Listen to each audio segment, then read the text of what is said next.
नमस्कार, मैं हूं आपके साथ अंजना शर्मा और आप देख रहे हैं वर्तमान युग। तो आइए शुरुआत करते हैं आज की खास खबर से। चुनाव में एक है तो सेफ है, कैसे बना महामंत्र। महाराष्ट्र चुनाव में जीत के बाद पीएम मोदी ने बताया। प्रधानमंत्री नरेंद्र मोदी ने महाराष्ट्र में मिले जनादेश को विकास व सुशासन और सच्चे सामाजिक न्याय की जीत बताया है। कांग्रेस समेत विपक्षी गठबंधन पर जोरदार हमला करते हुए पीएम ने कहा कि आज महाराष्ट्र में झूठ छल फरेब बुरी तरह हारा है। विभाजनकारी ताकतों और नकारात्मक राजनीति की पराजय हुई है, परिवारवाद की हार हुई है। महाराष्ट्र ने विकसित भारत के संकल्प को और मजबूत किया है। पीएम मोदी ने कहा कि हरियाणा के बाद महाराष्ट्र के चुनाव में मिली ऐतिहासिक जीत का सबसे बड़ा संदेश एकजुटता है। एक है तो सेफ है महामंत्र बन चुका है मोदी। पीएम मोदी ने अपने संबोधन में कहा कि एक है तो सेफ है, ये आज देश का महामंत्र बन चुका है। महाराष्ट्र ने सारे रिकॉर्ड तोड़ दिए हैं। ये पिछले 50 वर्षों में किसी भी पार्टी या चुनाव पूर्व गठबंधन की सबसे बड़ी जीत है। महाराष्ट्र ऐसा छठा राज्य है जहां बीजेपी की लगातार तीसरी बार जीत हुई है। पीएम ने ये भी कहा कि कुछ लोगों ने विश्वासघात का सहारा लेकर महाराष्ट्र में अस्थिरता पैदा करने की कोशिश की, लेकिन मतदाताओं ने उन्हें दंडित किया।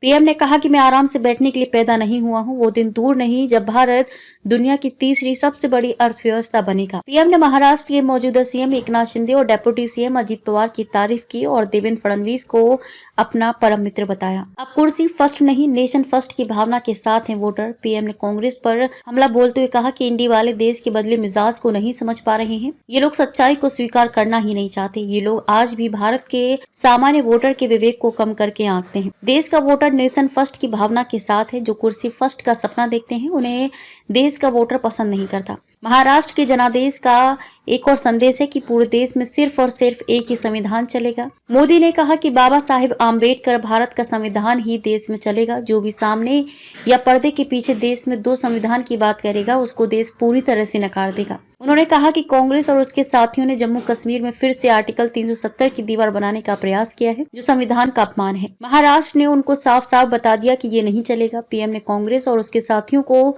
चेतावनी देते हुए कहा कि अब दुनिया की कोई भी ताकत 370 को वापस नहीं ला सकती। कांग्रेस को बताया परजीवी पार्टी। पीएम ने कहा कि कांग्रेस एक परजीवी पार्टी बन गई है। उसके लिए अपने दम पर सरकार बनाना मुश्किल होता जा रहा है। कांग्रेस सिर्फ अपने ही नहीं बल्कि अपने साथियों की नाव को भी डुबा देती है। आज महाराष्ट्र में भी हमने यही देखा है। कांग्रेस के लिए अपने दम पर सरकार बनाना मुश्किल हो रहा है। कई राज्यों में सुपड़ा साफ हो गया है। कांग्रेस की घिसी पिटी विभाजनकारी राजनीति फेल हो रही है।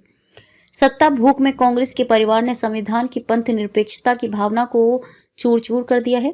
हमारे संविधान निर्माताओं ने उस समय 1947 विभाजन विभीषिका के बीच भी हिंदू संस्कार और परंपरा को जीते हुए पंथ निरपेक्षता की राह को चुना था, लेकिन कांग्रेस परिवार ने झूठे सेक्युलरिज्म के नाम पर उस महान परंपरा को तबाह कर दिया। खबरों में अब तक के लिए बस इतना ही। फिर होगी आपसे मुलाकात कुछ ऐसी ही खास खबरों के साथ। तब तक के लिए नमस्कार और देखते रहिए वर्तमान युग।